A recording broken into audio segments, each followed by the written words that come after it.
Welcome to our tutorial on the circle command. As you see, I've created a planar surface, a few curves, a few points, and some lines. I've basically used a sketch and applied the disassemble command. The curves and points have this red symbol here. Now let me try to double-click on these features marked with the red symbol. Nothing happens. I'm not able to edit them. That's because there's no linked geometry except for this point and line. When I double-click this point and this line, I'm able to access an Edit Definition window. Okay, let's activate the circle command. We can choose from a number of circle types that I'll be exploring in this tutorial. Let's start from the center and radius type. Next, let's select the support. We can choose to use a radius or a diameter. We have the option to choose a part of a circle or a whole circle. Let's enter a radius value now, 50 millimeters, tab. I can move the start and end positions by dragging these handles.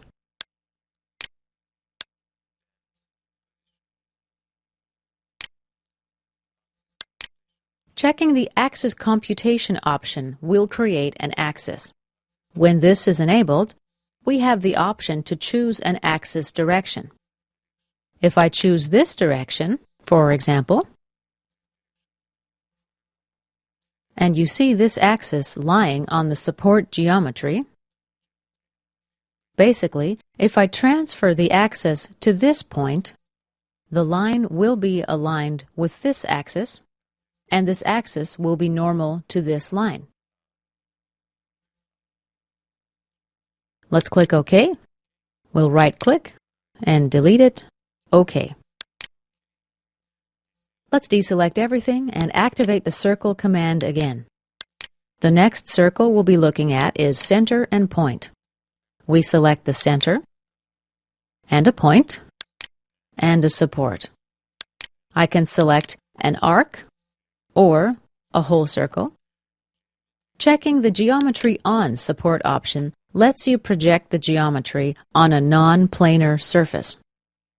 Let's cancel out for now. We'll reactivate the circle command again. This green lock lets us lock the drop-down menu, and this prevents us from making any automatic and unwanted changes. Our next option here is 2 points and a radius. Let's select our points. Let's select the support. When I have more than one solution, a Next Solution button appears here. We can click it to view the next solution. Now I'll end up with this partial circle or with this one. We also have two options here: a trimmed circle or a complementary circle. Let's cancel out for now. Reactivate the circle command. Our next option is 3 points. Let's go ahead and select our 3 points. Again, we can choose the arc or whole circle. Cancel out. Reactivate the tool again. Let's look at our next option, center and axis. We'll select the whole circle, this line as the axis, and this point. The Project Point on Axis Line checkbox was enabled. Basically, this point projected upon this line, and a circle was created from this point. Let's cancel out for now. We'll take a look at the next circle option, by tangent and radius. Let's select our first element. Ooh, we get an error message. Let's click OK and go see what's wrong. Let's change the radius value to 30 millimeters. Hit Tab. Now it looks better. Here we have the option to trim elements 1 and 2. Let's hit Preview. See what's happened? We ended up with this curve.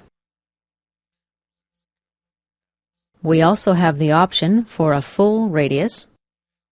When I choose full radius, we lose the option to trim the element complementary circle Let's go back to Trim Element, Preview, OK, and we end up with this curve.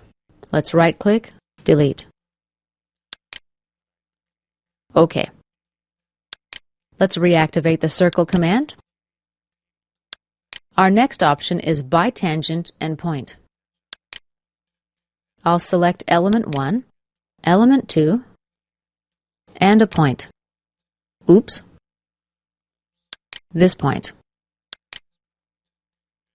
You see we end up with a similar curve as in our previous circle type. Let's look at the Tri-Tangent option now. We select our first element, and then our second and third elements. Again, we have the option for a full circle, a trimmed circle, or a complementary circle.